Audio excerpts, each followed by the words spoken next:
Assalamu alaikum. Peace and blessings be upon you. Welcome back to the Verbal Outpost. As always, I'm your host for today, Hamza. And as usual, I've got my partner in crime here, Shafiq, who's in the studio with me today. Is it mic 3? Hold on. We are going to sort this out. There we are. Yeah, can you hear me all right? We can hear you loud and clear. We're all good. Assalamu alaikum. Wa alaikum salam wa rahmatullah. So you're either listening to us on Radio Dawn, live on Radio Dawn, or you are listening to us through YouTube. So if you're listening live, you can join in the conversation, 0115 8411 800. Other number is 0115 8411 900. If you're watching us on YouTube, make sure you leave a comment below with your thoughts, okay? We want to get different opinions or just show a little bit of support if you're listening to us on YouTube. So we do have a guest on today. It's Tracy from Tracy's Street Kitchen. She's running a couple of minutes late, so I'll do a quick intro while she's on her way in, and hopefully, fingers crossed, by the time she arrives, the intro will be done. So just a quick intro. Tracy set up the Street Kitchen in October 2016. It was Tracy and Andrew that set it up, and it was to help the increasing numbers of people homeless living rough on the streets. Every Friday and most Saturdays, they'd help with a choice of 2 hot meals, sandwiches, hot drinks, and dessert as well. The bread and butter pudding was particularly popular. Clothing was also available, and on a number of occasions, there were a couple of hairdressers giving free haircuts to Tracy's extended family. So that's who we've got in the house today. She'll be with us shortly.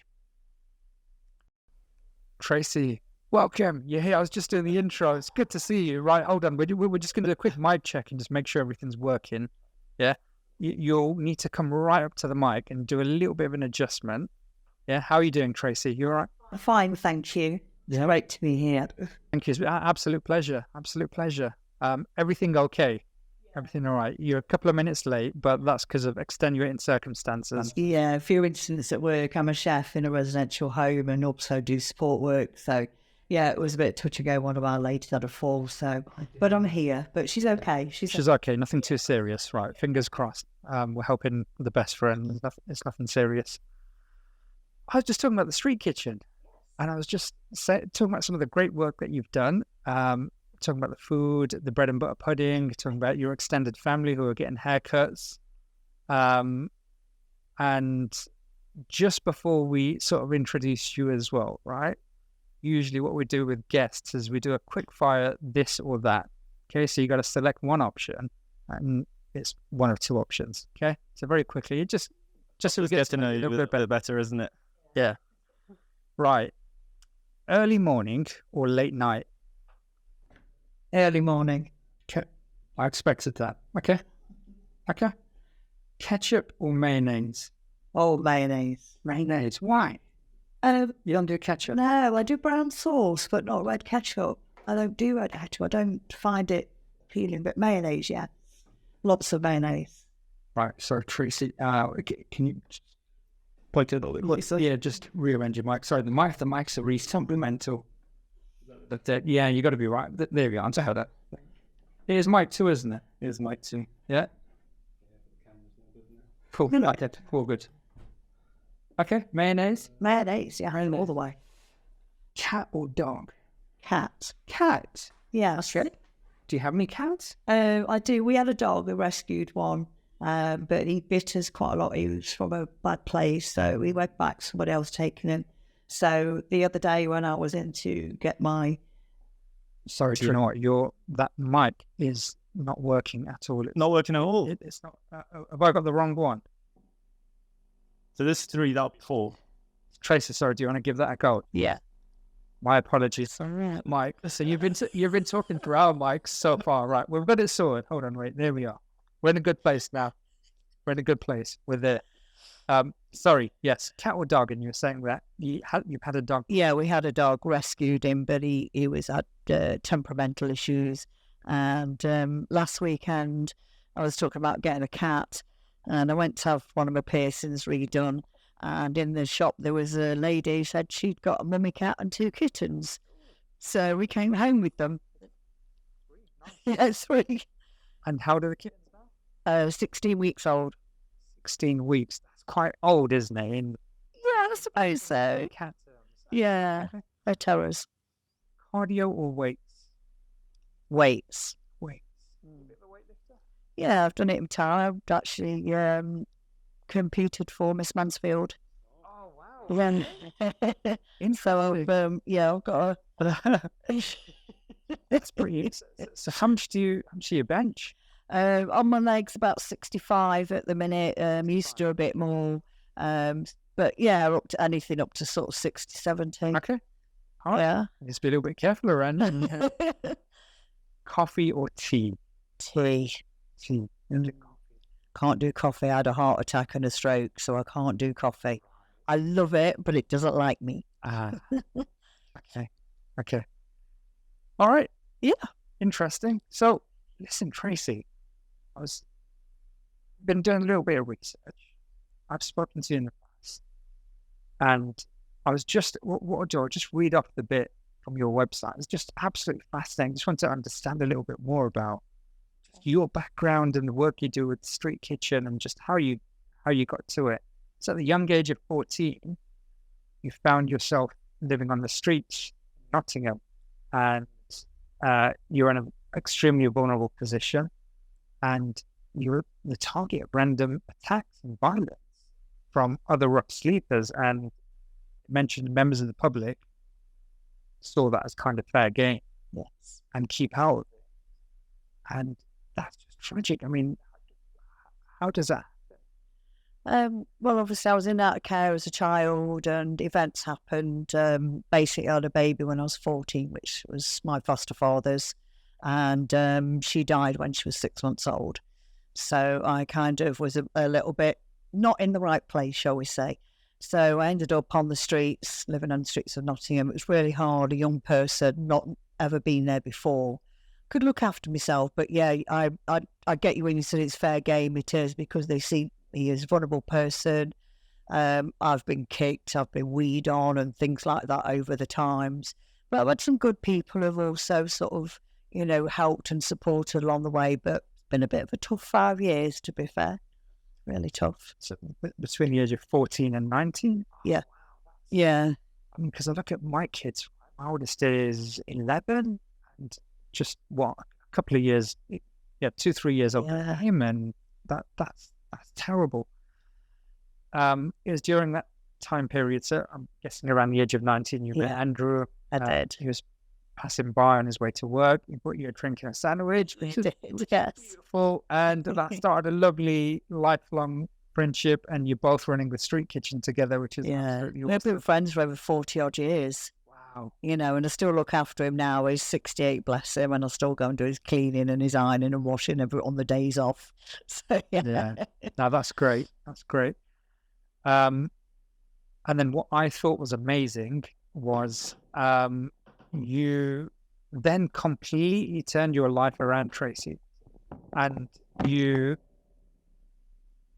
mentioned you became part of the community again. So we'll touch on that a little bit later, right? You became part of the community again, but you got a job, you turned your life around, you went to university, Yes. and you went through the regular stuff, that regular trajectory, and you got degrees in sociology, psychology, and history, and then a master's in literacy and numeracy. Correct.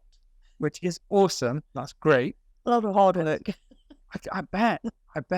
I wouldn't dare ask you how old you are at the moment, right? A gentleman had never. I don't mind. Well, you can be a gentleman. I'm actually 56 in September. Okay. Yeah. Okay. So, yeah. And you've been teaching. So, I mean, you've got you've in the past had a dog that you rescued. You help the homeless. You taught people with SEND requirements. So that's some amazing, great work. Tell us a little bit more about yourself. So, I mean, you had tragic circumstances, 14 to 19. What did you learn during that time? Just like indulge us, just tell us a little bit about yourself. I mean, there's so much there. I'm not sure where to start, so I'll just throw it out there. Well, I kind of like, when you get to that point where people either sink or swim. And I think it's really important that sometimes I was just decided I was going to swim.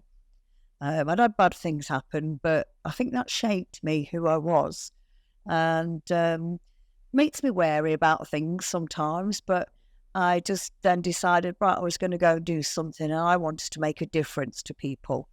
So it wasn't about me, it was just about me giving back something to the community and to other people. So when I started teaching, was working with the SENs, and then I did construction at some of the colleges, and then I actually went out and lived in Kenya for 3 years, building schools. So we built the schools from scratch. I taught the guys how to build with the materials that they obviously had out there. So it was Nakuru and Rift Valley. That was a very, very poor, deprived area. So we not only built the schools, we decorated them, and I'd saved up 3 or 4 grand, and I actually provided all the facilities for the schools and for the children to learn, and taught free out there. Came back, did a bit more teaching. Just to check, how old were you during this time period when you went out to Kenya? I was 33, 34. So around the 90s? Yeah, 90s, yeah. I've been back once since, and then just before the pandemic set in, I decided I was getting a bit of itchy feet, so I backpacked on my own from Delhi to Kathmandu. So I just thought, I just need to go somewhere different. So I just got on a flight and backpacked and just went round everywhere. It was awesome. Who did you take? So I mean, you went from south to north. Yeah. Right? We started at Delhi, so I flew into Delhi. My geography, right? Delhi is on the east coast of India, or is it on the west coast? No, it's on the east, yeah. Yeah. On the west coast. Yeah. Right. Just on the east coast. Yeah. Going up. Okay. Yeah, I met some amazing people. The food was amazing. What was the most memorable experience? The people, and also seeing the homeless out there quite a lot.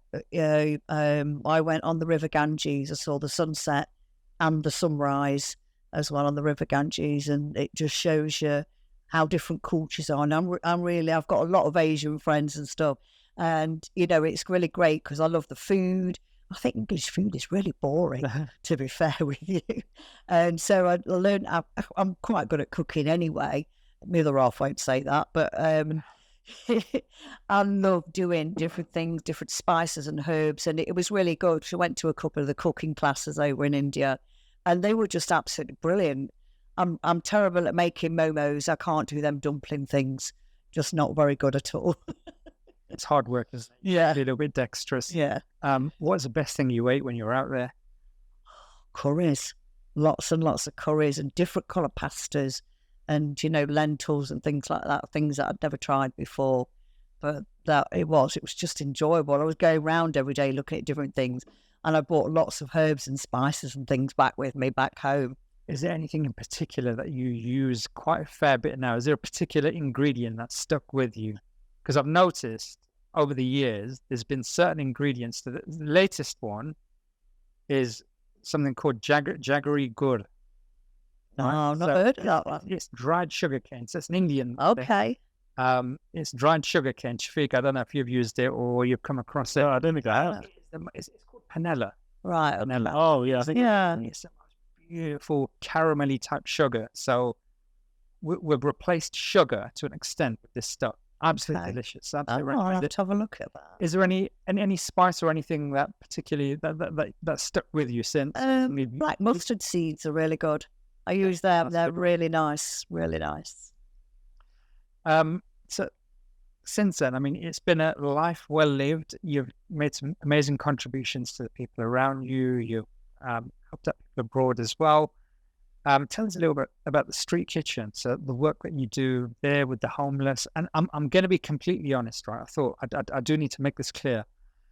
you're probably going to get some quite un-PC stuff. And that's only because we don't know. So if we do say anything offensive, or if we say anything that's quite poorly placed, like, you don't quite get homelessness, we might say that, but that's only because most of the listeners are probably in the same boat as well.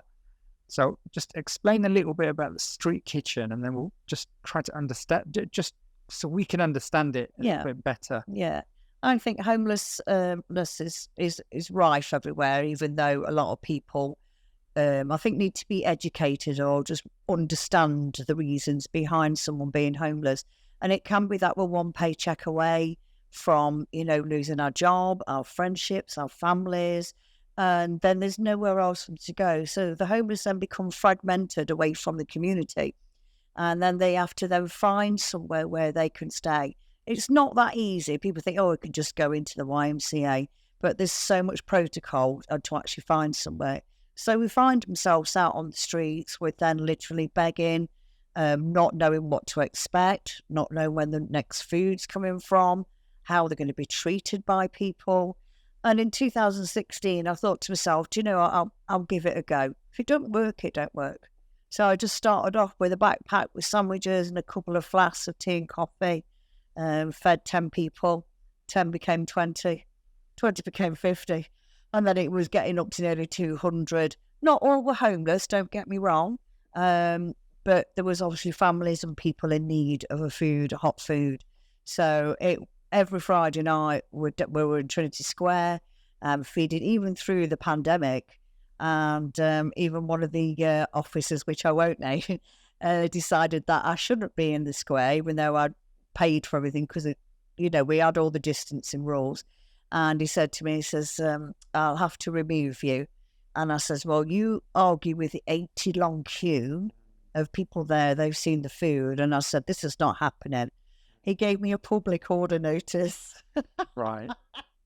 I just smiled sweetly and said, thank you very much. And it's on my corkboard at home. I look at it every day with pride. Oh, wow. Wow. So then we're still doing the homeless. Andrew's in Nottingham. So he has a regular people who he feeds in the morning with breakfast and things. And then we've expanded out to schools now in the Mansfield area where I live. So we help with the schools with breakfast and after-school clubs. So we provide food for them there. Families in need of support parcels, food packages, we do that as well. And we attend open fun days and things to raise awareness. So we're working alongside. In one of the schools, we're teaching the children how to cook. So when I'm on my days off, I'm just sort of doing all that as well. And then also I'm full Rotarian in Long Eaton Rotary. Okay. So full Rotarian. Okay. Yeah, Long Eaton one, yeah. I went there just as an open day. Absolutely loved it. Been there ever since. And also I'm on the board of trustees at Emmanuel House. Okay. For the homelessness as well. Yep. So quite busy. Yeah. Great work Emmanuel House does. Yeah, I do. And they've been around for a very long time. Yes. I remember volunteering there quite a while ago as well. So some great work.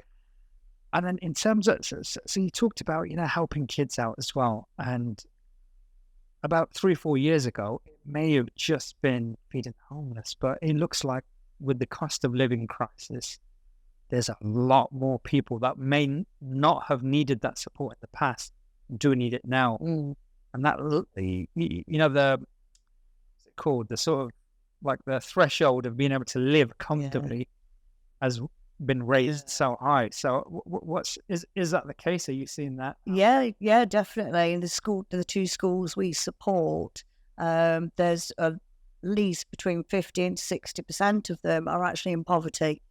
And we take food to the schools. And even we get mums asking, what do I do with this? How do I cook this? So it's not just about children, it's about educating everybody, doing the basic things, a big bag of pasta, and it's like, well, it's just pasta. No, it's not. There's a lot more you can do with it. So, type your recipes out and leave them on a bag of pasta with things that they can do with it. Things like oats and stuff, so make flapjacks. So the children are, are loving what they're doing. So it's just about re-educating everybody and giving them something else. We're just going to cut to a quick break, so bear with us. We'll be right back in a moment. Hello and assalamu alaikum. Peace and blessings upon you. We have Tracy in the studio with us today from Tracy Street Kitchen, and we're talking about Street Kitchen, the great work that Tracy's doing, a little bit about Tracy and her background, and the crazy the experiences you've got throughout life and the travel, and just talking about homelessness in general as well. So we're just talking about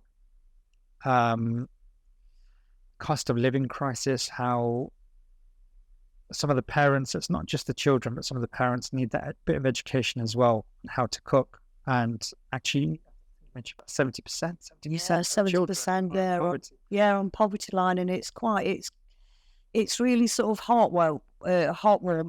When I go and drop food at the schools, there was one little boy came up, I think he was only about 7, and he went, "Thank you, Tracy." I said, "What for?" And he went, "We can have a hot meal tonight." And, it's really hard to keep it all in, and I've got a good rapport with the kids at both schools and things as well. So it's, even if it was beans on toast, it was, as a child, we didn't have much food or anything else like that. So I kind of know, and I often make cakes and take them to the school. And I know I'm just a big softie, really. With your 60 plus kg squats and pressing as well. So, and then in terms of school holidays coming up as well, schools closed down, and during the pandemic, there's a lot of craziness, there's a lot of abuse, there's a lot of poverty, there's a lot of issues that brew away under the surface. I'm guessing the answer is yes, but there's a fair bit more of that. Is there anything you're doing at the moment to prepare for the holidays coming up, the school holidays? Yeah, we're working along with Tesco's in Victoria Centre. Once a fortnight, they give us trolley loads of food, which get donated through the food bank system. And we also get bread from Laura at Hovis. She gives us anything between 40 and 70 loaves of bread once a fortnight. And especially through the school holidays, my only fear is that some of these children will not get a meal, because some of them get free school meals, some don't. So that's then when the parents will fall back onto us, our kitchen, and will ring and say, "Can you spare us anything?" I'm going to get straight into a stereotype. This is a stereotype. This isn't me saying it. I just want to bring it to the surface and then demystify it. Okay? Stereotype would be people struggling financially are getting free school meals, are getting vouchers, or are getting some benefits. Why are they not using that properly to eat, to buy food, to buy the important things, and being able to cook?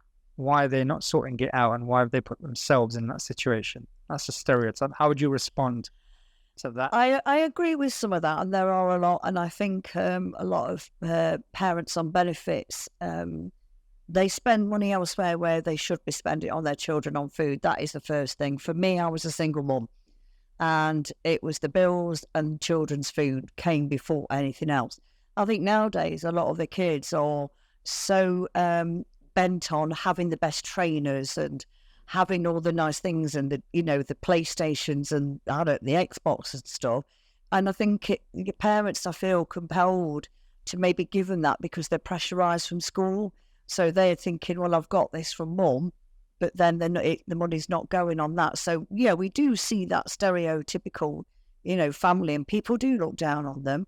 But we can't tell them how to look after or co-parent them. But all we can do is advise and say, have you thought about this? Can we teach you this? Would you be interested in, what we're doing?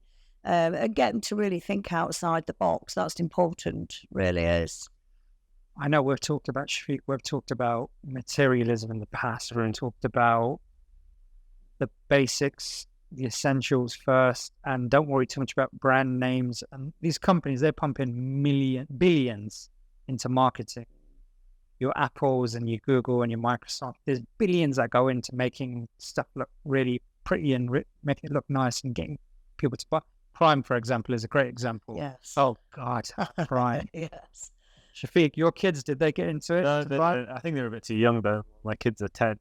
8. Really? Oh, my, don't worry, they'll be coming in. I know, mine got into it. It was, I used it as a good laugh. Yeah. I did, I probably teased them good and proper. They're probably listening now. I really teased them and caught you all on camera as well.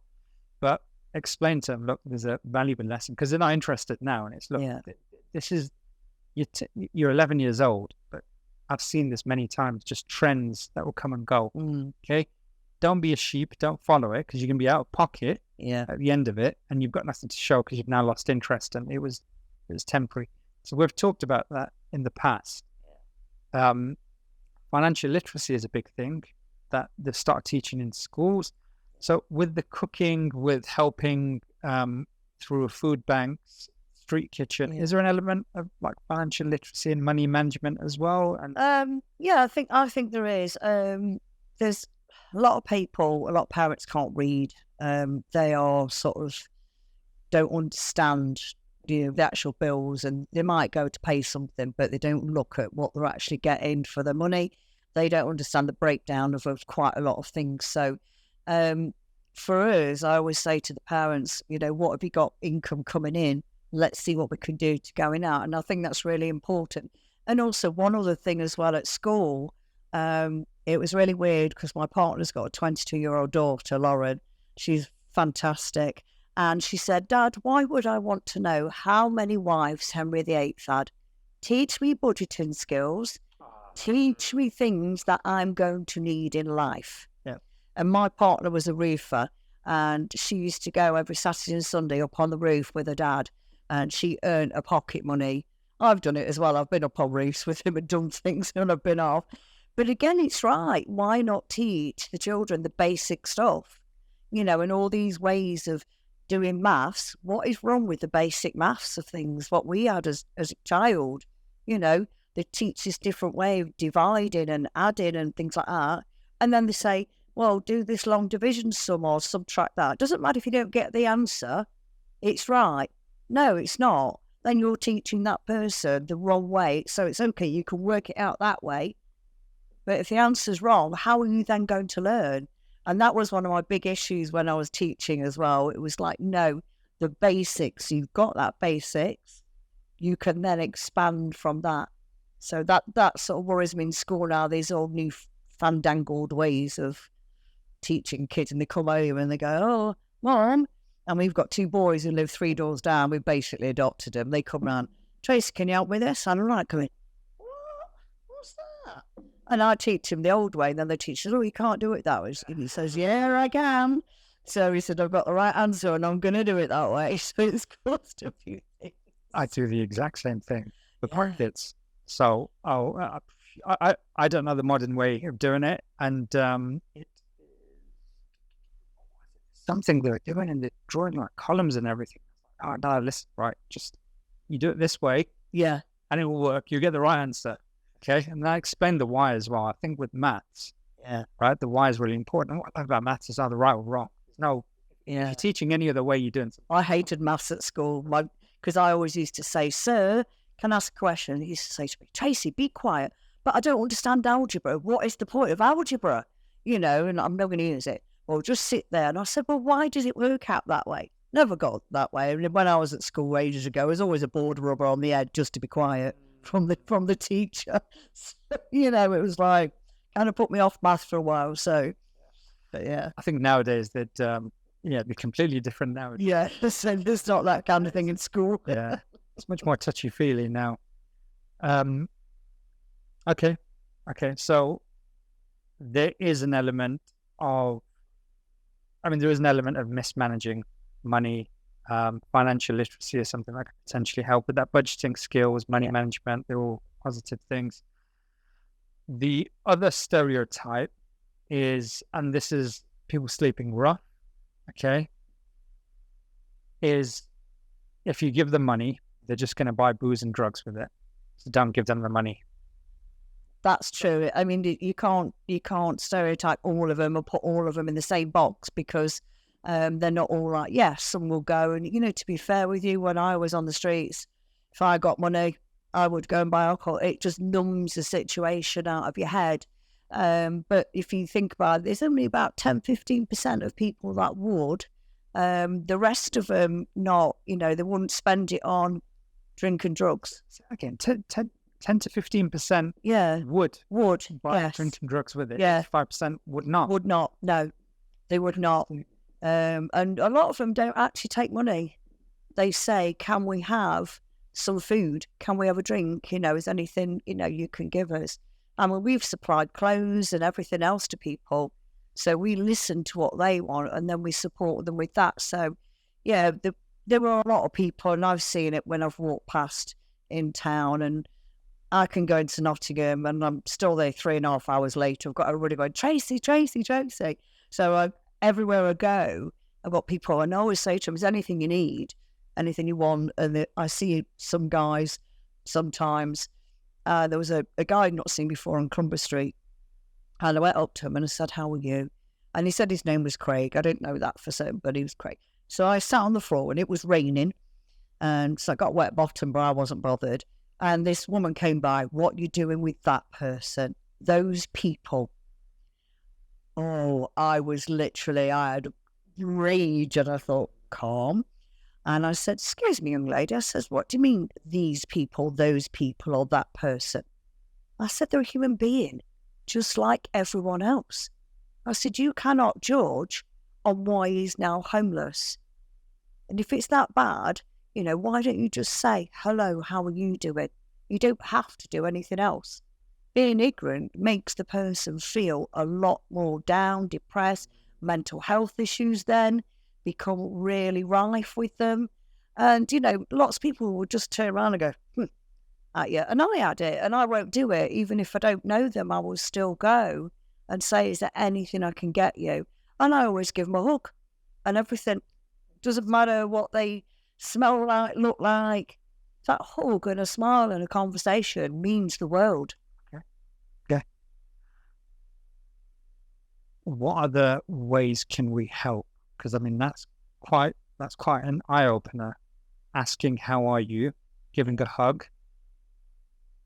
Is there anything else that we can do to just make it less traumatic for them, or just make it a little bit easier? Just acknowledge them. Just say hello. And, and even if you can't give anything, just say, I want to let you know that I've seen you. Okay.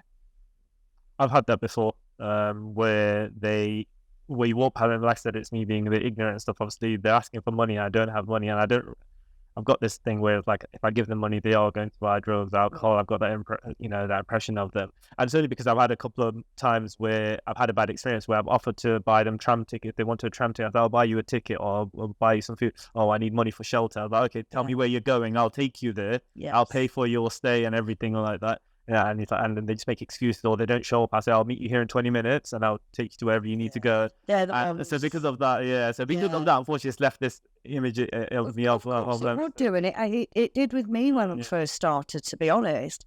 And like you say, we were paying for guys to go into B&Bs, but then they wouldn't turn up. So then you give them the money and then you don't know where it's going. Yeah. So then your mind is going to be going elsewhere and thinking, well, you've just given him £20. What is he going to do with it? And like someone say, I've paid for the kitchen's paid for people to go into accommodation. And yes, they have turned up and gone into it.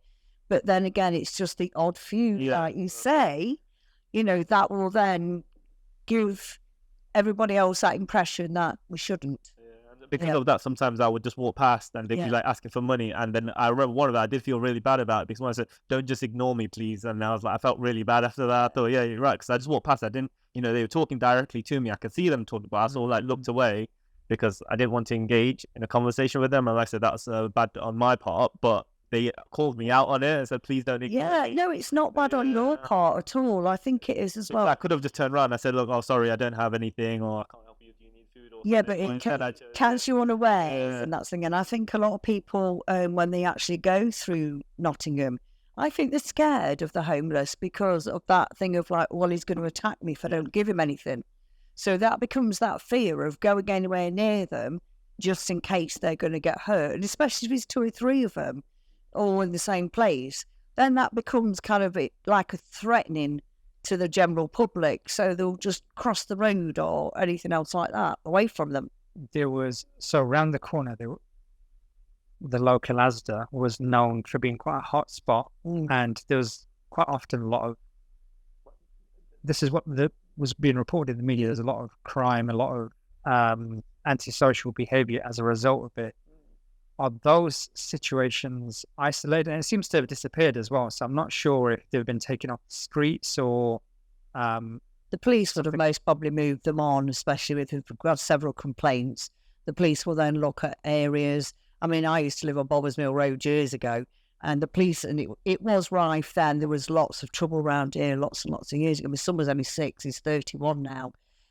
So crime is on the rise, but because, again, you know, financial situations, poverty, you know, they haven't got money for just general food. So again, the shoplifting, antisocial behaviour is escalating, and that's only becomes, people then become targeted because of what they're doing. So then the general public will look and say, do you know what, look at those, don't want anything to do with them. And then it impacts on the supermarket and places where they're hanging around. So that impacts on business financially as well. So it really is a case of a few bad apples that Yes. ruin it for everyone. And so walking past, right, absolutely acknowledge, okay, if there's somebody asking for money and you don't have money, or for whatever reason you don't want to give it, at least acknowledge it. Yes, At definitely. least say hello, where possible, ask them, how are you doing, everything okay? Is it better to give them the money, or is it better to go into the supermarket and pick up a sandwich or whatever? Okay, so Is it if better they to ask ask, right, it is better to ask her. And the first thing I was, obviously, you say, you're right, hello, how you doing? Anything I can get you? And then I always, before they ask for money, I always say to them, are you hungry? What can I get you? And if they go, don't want anything, I want money, then you have to say, I haven't got any money, I'm sorry, but I can buy you food. Because then if they ask for money and become quite aggressive, well, you can give me £5, I'm sure you can. You think about it, hardly anybody carries cash around nowadays. That is the big thing, you know. But yeah, I've stopped them dead before they even start asking for money. So I always say to them, how are you? What's happening? What brought you here? You know, why on the streets? Have a little chat, and then ask them for if they want food. And that fear, because Shafiq, there is that fear, isn't it? Right? Because if I approach them, because I'm just thinking situations I've been in, if I go and approach them, they've got very little to lose, and it can go pear-shaped. They may become aggressive. It's not like much is going to happen, but No. it's just you go in with a good intention, but you don't know the person. It can go south. It can go bad. Yeah. How should we approach this? So if they've not asked for any money and there's a small group of them, next time I see that, what should I do? What's the best way? Should I just move on, carry on with my day, or is it the right thing to do if there's a small group, if there's 2 or 3 of them? Yeah, don't be afraid. Again, to say, hey guys, how you doing? You know, what's happening? What you been up to? Anything we can get you? Could afford a couple of sandwiches and things like that. And I just normally plonk myself at the side of them and talk to them, even if I don't know them. And I do find out, and I say, come on then, talk to me. What's going off? And how did you get here? And some of them say relationship breakdowns, or somebody's died and they've got to move out of the house. So there's lots of things, and I just chat with them generally, you know. But I do get some stares. I get lots of people looking at them as if to go, what's she sitting down there for, talking to them? And I just like, oh, get over it, you know. So that's me. And if you've not listened to us before, you don't need to worry about what people think. Okay, it's the right thing. Don't worry. I couldn't care less about what people think. Yeah, that's what it shouldn't. I think a lot of people do, though. And I think if it feels good for you and you can make that little ounce of a difference to somebody by smiling, saying hello, having a quick chat, a sandwich or a cup of coffee or something, that means more than anything. You imagine if you're sat out on the street for 9.5 hours a day and you're totally ignored by everybody. You know, we're throughout our lives, we talk to several people, a lot of people during the day. But if you sit there and you're in one space and nobody acknowledges you or even says hello or even looks at you and just carries on walking by, That's soul destroying for that person. Yeah.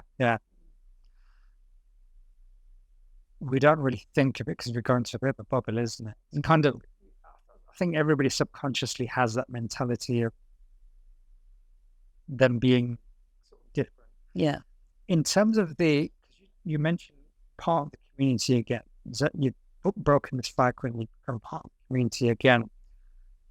What do you think some of the reasons are? I mean, the obvious ones everybody knows of are drinking drugs. Yeah. You've talked about relationship breakdown, family Yeah. members died, and you're now out of the house or council housing, or something's gone wrong with that system, with the council system, and you have to, you're basically forced out in the streets.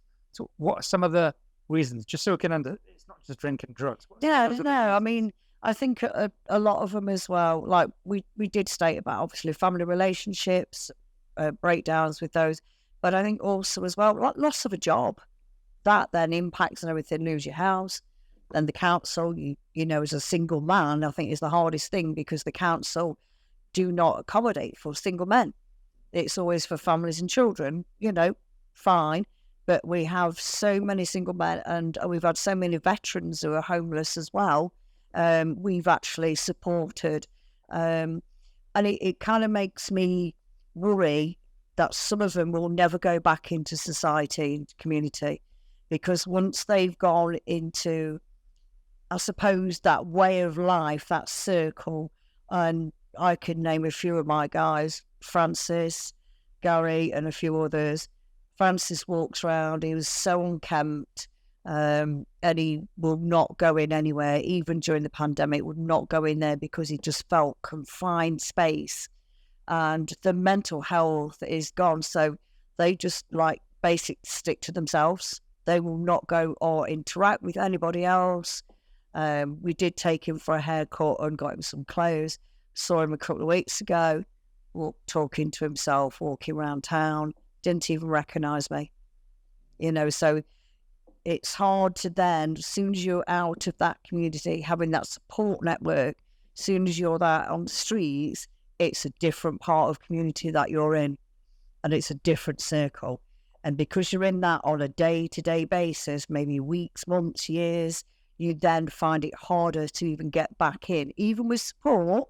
And there's lots of support out there, but you find it hard to get back into that community. And they find, because it's so hard, a lot of them give up.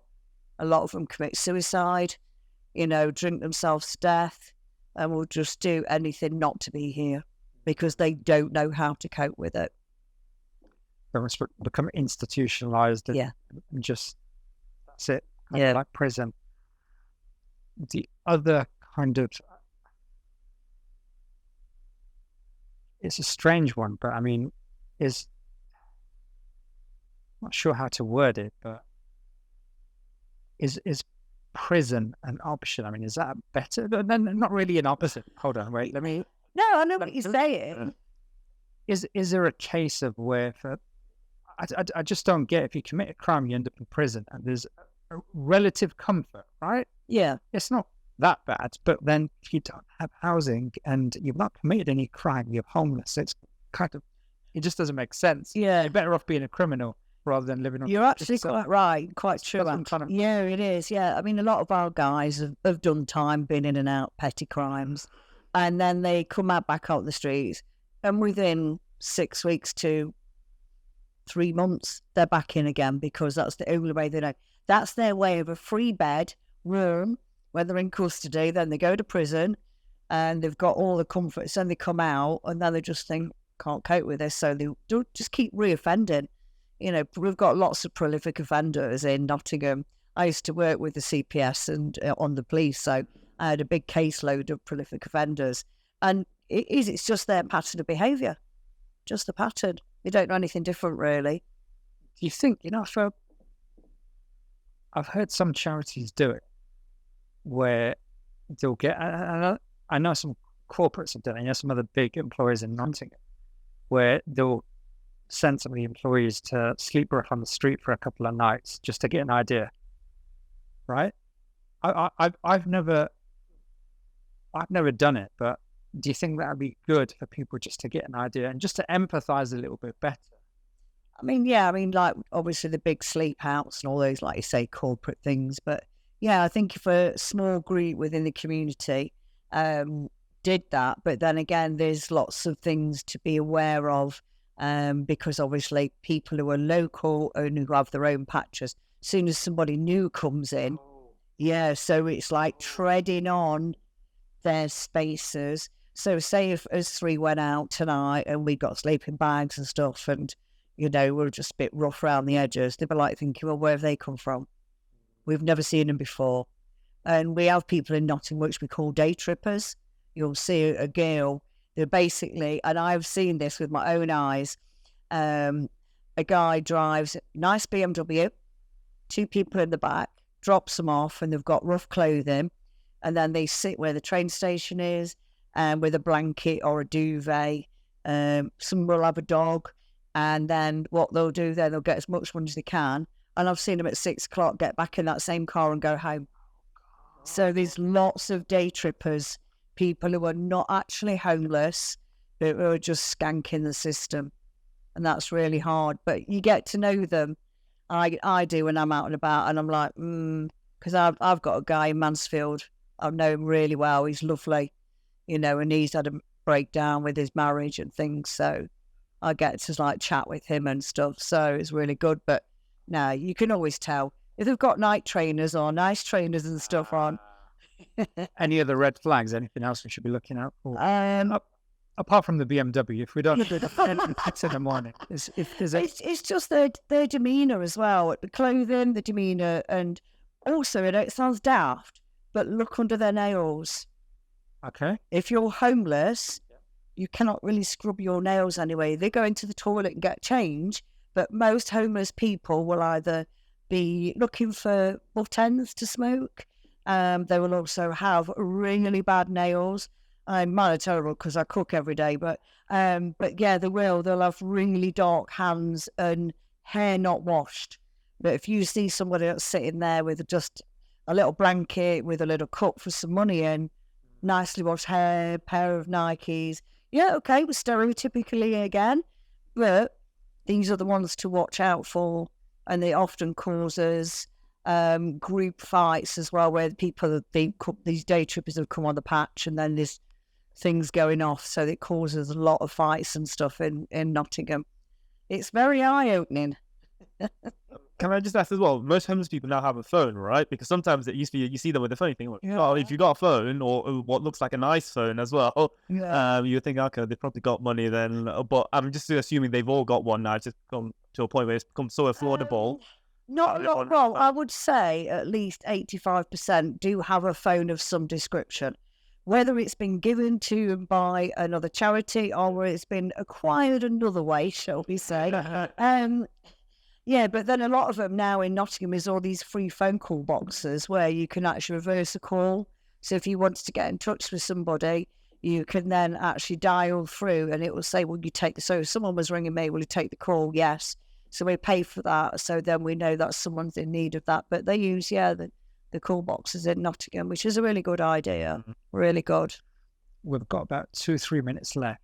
Tracy, what's the best? So being Muslim, there's a strong emphasis on community, on charity and helping people. There's the financial element of it, which is donating. That's very often the easy bit.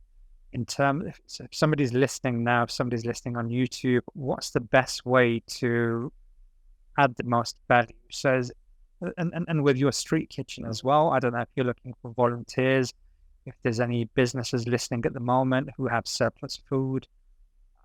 What's the best way to help homeless and also? Is just get in touch with us either via email, through the website, through my phone number and stuff like that. And even if you just want to chat with a bit more, to gain a bit more of an insight into what we do, not just myself, but other charities, other people. I mean, we're a non-profit organisation. We're not funded. I took $8,000 out in 2016 to set the kitchen up. Still paying for it every month. You know, it's one of those things. But money's great. Yeah, even we get a couple of people through PayPal once a month. They'll put like £2 or £3 in. that all adds up because then it feeds somebody else. So we don't take anything out of it. I've never took a wage or anything. And it is, people who volunteer. We've got an allotment as well now, which we take the children up from school. So we're teaching them to grow and then sort of reap the rewards of that. So if anybody's interested in sort of like, I'm not going to say being re-educated, but just gaining a more insight into the homelessness projects, just give us a ring. Give us a ring. We're more than happy to speak with you. What's the best number to get you on? Oh, For anybody listening. 079 77 01 3405. Perfect. And then in terms of wider, next time a supermarket or I come across somebody that's homeless, what should just make that conversation? Yeah. All right, make that bit of contact. Yeah. That's it. Smile and a contact. Okay. Is the best thing. Okay. Some great advice there. Something that everybody should strive towards where possible. Have that contact. Tracy, we're checking out for now.